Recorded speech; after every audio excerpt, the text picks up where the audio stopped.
মানুষ এক অত্যন্ত বিচিত্র প্রাণী। পরিকল্পনা করে, ষড়যন্ত্র করে, প্রচেষ্টা করে, কাউকে পরাজিত করার চেষ্টাও করে। সাপকে একটা দড়ি মনে করে হাতে চেপে ধরার চেষ্টা করে, কিন্তু একটা কথা বুঝতেই পারে না, সময়ের এই সাপ এটা হাতে চেপে ধরাই যায় না। আর আপনি যা করবেন তা আবার ফিরে আসবে আপনারই সামনে। দেখুন, এতে কিছুই যায় আসে না যে আপনি কুম্ভকারের পুত্র নাকি কৃষ্ণের পুত্র। যদি আপনি অনুচিত কর্ম করেন তাহলে আপনার সাথেও অনুচিতই হবে। অশুভ কর্ম করলে আপনার সাথেও অশুভই হবে। কুরু বংশ অত্যন্ত মহান বংশ ছিল। এই কুরু বংশ কি হলো তার সাথে? একটা গোটা বংশ বয়ে গেল, কারণ ওনাদের উদ্দেশ্য অশুভ ছিল। অন্যদিকে 5 জন বনবাসী পাণ্ডব মহাভারত বিজয়ী হলেন, কারণ তাদের উদ্দেশ্য শুভ ছিল। তাই মনে রাখবেন, শুভ অগ্নি প্রজ্বলিত করবেন, শুভ তাপ সঞ্চার হবে।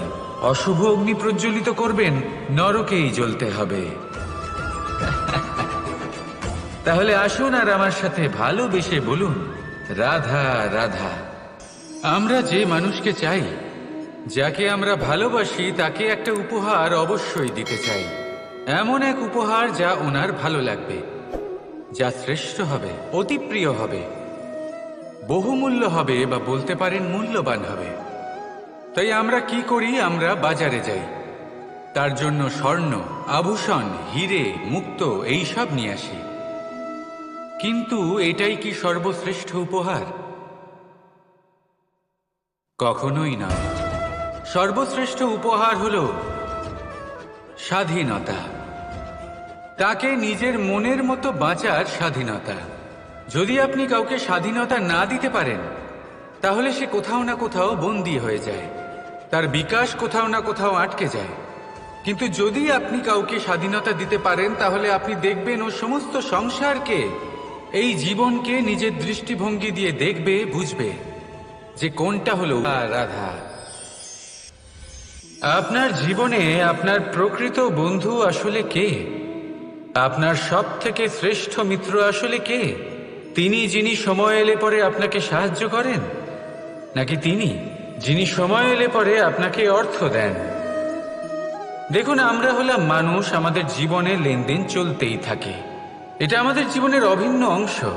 কিন্তু অনেক সময় এমন হয় যে আমরা তাকেই নিজের প্রকৃত বন্ধু বলে মনে করি, যিনি আমাদের একটা বহুমূল্য উপহার দেন, ঠিক কিনা? এবার আপনার জীবনে সেই বহুমূল্য উপহার কোনটা, ওই অমূল্য মিত্র আসলে কে, সেই সিদ্ধান্ত হলো আপনার। কিন্তু যদি আপনি আমাকে জিজ্ঞেস করেন, তাহলে আমার মতে স্বর্ণ, হিরে, মুক্ত, ধন এগুলো বহুমূল্য নয়। বহুমূল্য হলো সঙ্গ, যখন আপনি একা হয়ে যাবেন, সময়, যখন আপনার তাকে প্রয়োজন হবে, সমর্পণ, যখন আপনার বিশ্বাসের প্রয়োজন পড়বে। যে মানুষ আপনার প্রতি এই 3 গুণ প্রদর্শন করেন, যিনি আপনার কঠিন সময়ে আপনাকে অবশ্যই সঙ্গ দেবেন, যখন আপনার প্রয়োজন পড়বে আপনাকে অবশ্যই সময় দেবেন, আপনার প্রতি সম্পূর্ণ সমর্পিত থাকবেন, সেই হলো আপনার আসল মিত্র, সেই হলো আপনার প্রকৃত বন্ধু। কারণ সত্যি বললে, বন্ধুত্বের অর্থই হলো নিজেকে সম্পূর্ণরূপে কারোর কাছে সমর্পণ করে দেওয়া। তাই আপনার সেই বন্ধুর জন্য নিজের প্রাণ উজাড় করে দিন, আর ভালোবেসে বলুন, রাধা রাধা। পিতা আর পুত্রের সম্পর্ক অত্যন্ত মধুর হয়ে থাকে। পিতা স্বপ্ন দেখেন, তাকে পূর্ণ করার সকল সম্ভাব্য চেষ্টা করেন, কিন্তু তাও অনেক সময় ওনার স্বপ্ন অপূর্ণ থেকে যায়। তখন পিতা ভাবেন যে স্বপ্ন উনি পূর্ণ করতে পারেননি, ওনার সন্তান তা অবশ্যই পূরণ করবে। যে স্থানে উনি কখনো পৌঁছতে পারেননি, সেই স্থানে ওনার পুত্র অবশ্যই পৌঁছবে। পিতা নিজের সন্তানের ভবিষ্যৎ নিয়ে সেই স্বপ্ন দেখেন, আর যখন সেই সন্তান সামনে এগোতে থাকে, তখন তার দুঃখ হয় না, বরং গর্ব হয়। ওনার ভালো লাগে এটা দেখে যে ওনার সন্তান অনেক উন্নতি করছে। কিন্তু যখন সন্তান নিজের অভিভাবকের শক্তি দেখে, তার যশ দেখে হিংসা করতে থাকে, সমস্যা সেইখানেই শুরু হয়। সেই জন্য সকল সন্তানকে এটা মনে রাখতে হবে, দেখুন, পুত্র হবার সুবাদে, এক সন্তান হবার সুবাদে এটা হলো আপনার অধিকার যে আপনি আপনার পিতার থেকে বেশি উন্নতি করবেন। আপনার পিতাও এটাই চান, কিন্তু সুস্থভাবে এটা করুন। একটা রেখা টেনে নিন যাতে আপনি তাতে এগোতে পারেন আর আপনার পিতার তাতে গর্ববোধ হয়, আর সেই বিষয়ে দুঃখ না হয় যে আমার সন্তান আমাকেই ছোট করার চেষ্টা করছে। ইতিহাস সাক্ষী রয়েছে, যে মানুষ অন্য কাউকে ছোট করার চেষ্টা করেছেন সেই মানুষই ছোট হয়ে গেছেন। আর আমার মনে হয় না আপনি এটা চান, কারণ কোনো একদিন আপনিও কারোর পিতা হবেন। আসুন আমার সাথে ভালোবেসে বলুন, রাধা রাধা। ভক্তি আর শক্তি, এই দুইয়ের মধ্যে সম্পর্ক অত্যন্ত সরল। মানুষ ভক্তি করেন যাতে তিনি শক্তি লাভ করতে পারেন, আর শক্তি লাভ করার পরে ভক্তিভাব ভুলে যান আর শক্তির প্রতি আসক্তিতে মত্ত হয়ে যান, আর সেখান থেকেই তার বিনাশ শুরু হয়। কেন? কারণ ভক্তির দ্বারা প্রাপ্ত শক্তি অন্য কারোর হিতের জন্য ব্যবহার করতে হয়, অন্য কারোর মঙ্গল করার জন্য ব্যবহার করতে হয়, কারোর বিনাশের জন্য নয়। এবার যদি আমি আপনাদের একটা উদাহরণ দিয়ে বোঝাই, তাহলে কোদাল দিয়ে আমরা মাটি কোপাতে পারি, একটা গর্ত খুঁড়তে পারি যাতে একটা নতুন বৃক্ষ জন্ম নিতে পারে, একটা বৃক্ষ যা অন্য জীবকে ফল প্রদান করবে, যাত্রীদের ছায়া প্রদান করবে। কিন্তু এই কোদালের ব্যবহার যদি আমরা অন্য কারোর ক্ষতি করার জন্য করি, তাহলে ক্ষতি শুধুমাত্র আমাদেরই হবে। তাই জীবনে যদি আপনি কোনো শক্তি লাভ করেন, হয়তো ভক্তির দ্বারা বা অন্য যেখান থেকেই হোক, তার সদ্ব্যবহার করতে শিখুন, নয়তো এই প্রাপ্ত শক্তি আপনার পতনের কারণ হয়ে দাঁড়াবে। তাহলে আসুন আমার সাথে ভালোবেসে বলুন, রাধা রাধা। কর্ম, ধর্ম আর কর্তব্য, এই তিনটি একে অপরের সাথে জড়িত। আর অনেক সময় এই তিনটি পালন করতে করতে আমাদের সেই ব্যক্তির সামনে গিয়ে দাঁড়াতে হয়, তার বিরুদ্ধেই যেতে হয় যাকে আমরা সব থেকে বেশি ভালোবাসি। কিন্তু সেইখানে এই যুদ্ধ কোনো ব্যক্তিগত যুদ্ধ থাকে না, এ হলো কর্ম, ধর্ম আর কর্তব্যের যুদ্ধ। এটা সরল নয়, অত্যন্ত কঠিন হয় তার সম্মুখীন হওয়া যাকে আমরা সব থেকে বেশি সম্মান করি। কিন্তু আমাদের তো আমাদের ধর্মের পথে চলতেই হবে, কারণ আমরা কর্মবদ্ধ, কর্তব্যবদ্ধ, আর এটাই করা উচিত। শুধু এটুকু মনে রাখবেন, যদি আপনার উদ্দেশ্য শুভ হয়, আপনার ভাবনা শুভ হয়, আপনি যদি কর্ম, ধর্ম আর কর্তব্যের পথে অগ্রসর হন, তাহলে এই প্রক্রিয়াতে যদি আপনাকে আপনার আরাধ্যেরও সামনে দাঁড়াতে হয়, তাহলেও আপনার কোনো ক্ষতি হবে না। তাহলে আসুন আর আমার সাথে ভালোবেসে বলুন, রাধা রাধা। সাথী, সাথী এই শব্দটির ব্যাখ্যা কে কিভাবে করে? মিত্র, সখা, বন্ধু, কিন্তু অর্থ একটাই, তিনি যিনি আপনার সঙ্গী হন আর তিনি যার সাথী আপনি হন। এবার সব থেকে বড় প্রশ্ন হলো এটাই যে তিনি কে হতে পারেন যাকে আপনি আপনার সাথী বলে মেনে নিতে পারেন, নিজের সখা, নিজের মিত্র, নিজের বন্ধু মেনে নিতে পারেন। আপনার সাথী হলেন তিনি যিনি দুঃখের সময় আপনার পাশে থাকবেন, আপনার হাত ধরে থাকবেন। আপনার সাথী হলেন তিনি যার হাত আপনি নিজের সুখের দিনে ধরে থাকবেন। সেই সাথীরই হাত ধরুন যিনি দুঃখে সবসময় আপনাকে সাহায্য করার জন্য তৎপর হয়ে থাকেন, আপনার পাশে থাকেন, আর যাকে সুখের দিনে আপনি আপনার সাথে রাখতে পারেন। আর যখন আপনার সাথে আপনার এই সাথী থাকবে, তখন আপনি এটা বুঝবেন যে যখন জীবনে দুঃখ আসে তখন এই দুঃখ কমে যায়, সবার মধ্যে ভাগ হয়ে যায়। আর যদি তখন সুখ আসে তাহলে সেটা সবার উপস্থিতিতে আরো বেড়ে যায়।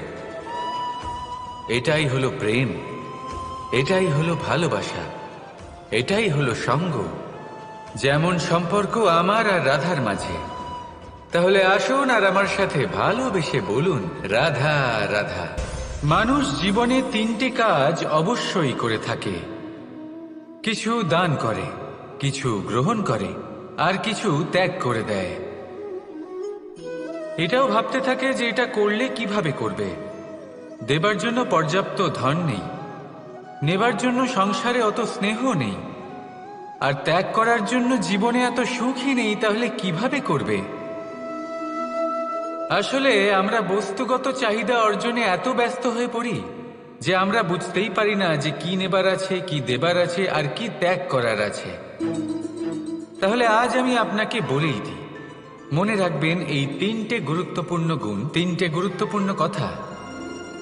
দেবার জন্য আছে দান, নেবার মতো আছে জ্ঞান, আর ত্যাগ করার মতো আছে অহংকার।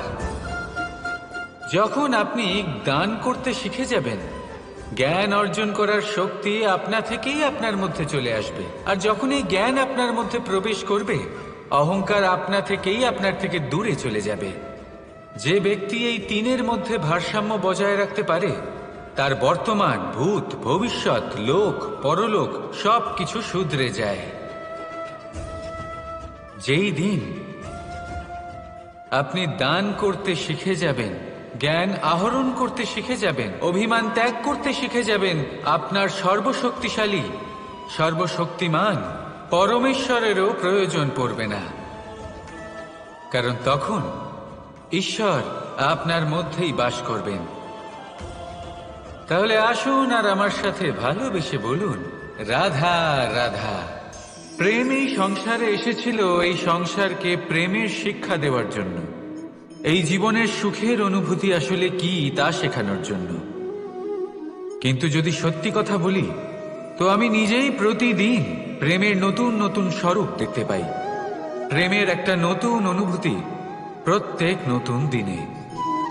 আর তার কারণ হলো এই প্রেম অনন্ত, এ হলো দৈব।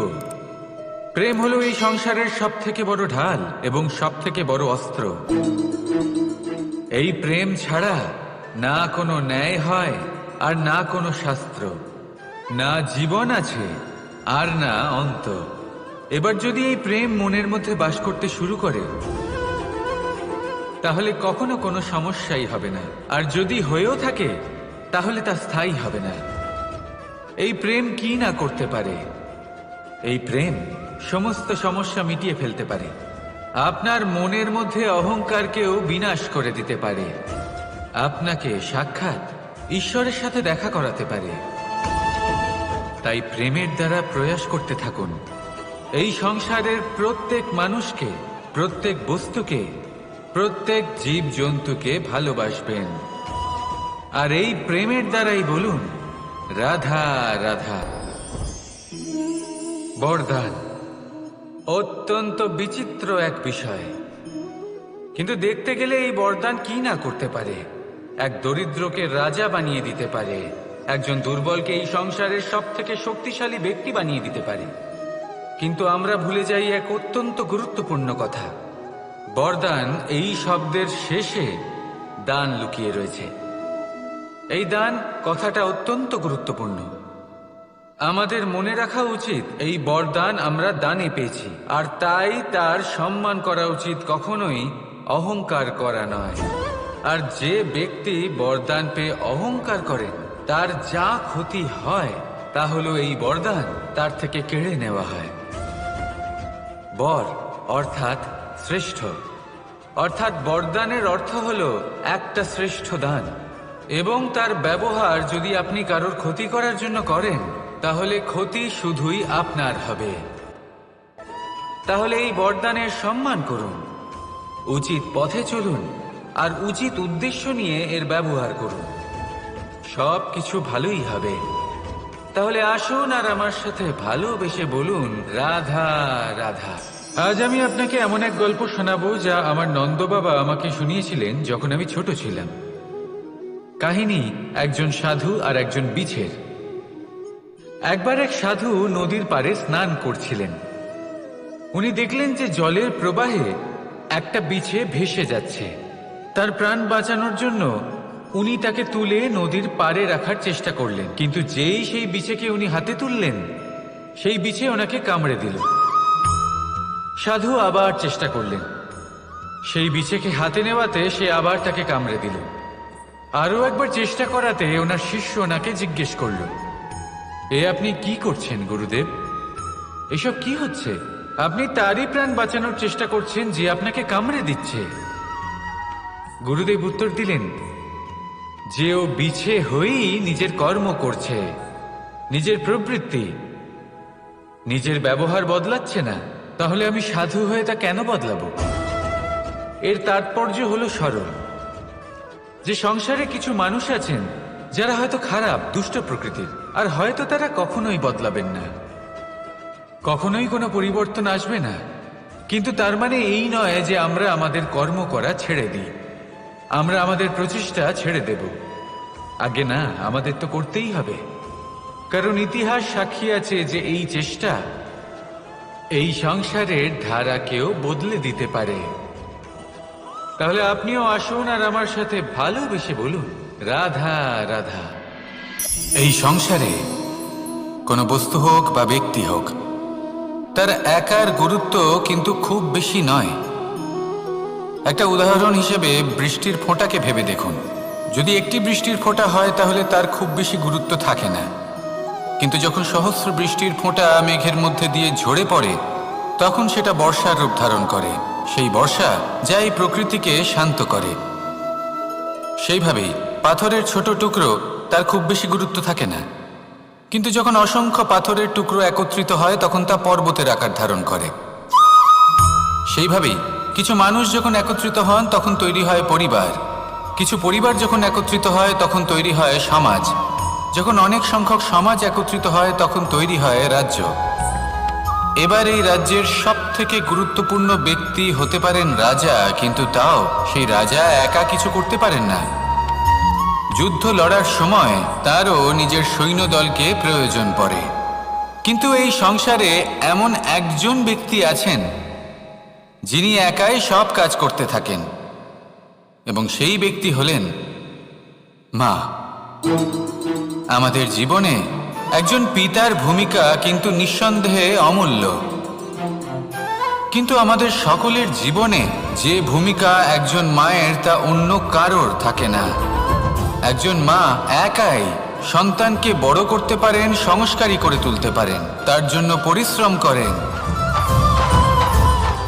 আর এত কিছু কাজ করার পরেও তার কাজের জন্য তিনি প্রশংসা অবশ্য পান না। উল্টে যদি সেই সন্তান অনুচিত পথে চালিত হয়, অনুচিত কর্ম করে, তখন সেই মাকেই অপবাদের পাত্র হয়ে উঠতে হয়। আমাদের জীবনে মায়ের যোগদান কতটা সেটা বুঝুন। আপনাকে বড় করে তোলার জন্য উনি কতটা পরিশ্রম করেছেন সেটা বুঝুন। আজ থেকে, এখন থেকে, এই মুহূর্ত থেকে মাকে সম্মান করতে শিখুন। যখন সময় পাবেন, যখন সুযোগ হবে, তখন তার প্রশংসা করুন, ওনারও ভালো লাগবে। আর মায়ের এই মমতার জন্য, তার এই ভূমিকার জন্য আসুন সবাই মিলে আমরা তাকে প্রণাম করি, আর সকলে মিলে ভালোবেসে বলি, রাধা রাধা। মানুষের মানসিকতা এমন হয় যে সে যতটা করে আশা করে যে তার থেকে অনেক বেশি তার বদলে সে পাবে। দেখুন, সবকিছুই আপনার ভাবনা চিন্তার উপর নির্ভর করছে। আপনি যদি ফলের বিষয়ে ভেবে কর্ম করতে থাকেন তাহলে সেটা অনুচিত। জীবনের আসল আনন্দ হলো নিজের কর্ম করতে থাকা, ফলের চিন্তা করা উচিত নয়। যদি আপনি এরকম ভাবেন যে আমি এতটা করছি, আমার এতটা পাওয়া উচিত, সেই ভাবনা অনুচিত। যদি আপনি সেবার মানসিকতা নিয়ে কর্ম করতে থাকেন, কর্মচক্রে প্রবাহিত হন, যদি আপনি এমন ভাবনা রাখেন যে আমি এতটা পাচ্ছি, তাই এর থেকে অনেক বেশি আমি কর্ম করব, তাহলে নিশ্চিত রূপে আপনি যতটা করছেন তার থেকে অনেক বেশি আপনি পাবেন। আপনার আশার থেকে অনেক বেশি আপনি পাবেন। শুধু জীবনে অনেক বেশি কাজ করতে থাকুন, ফলের চিন্তা করবেন না। আর মনে রাখবেন, এই ভাবনাই সব থেকে বড় বীজ। কর্মের উপর বিশ্বাস রাখুন, জীবনে যা যা আপনি চান। আসুন আর আমার সাথে ভালোবেসে বলুন, রাধা রাধা।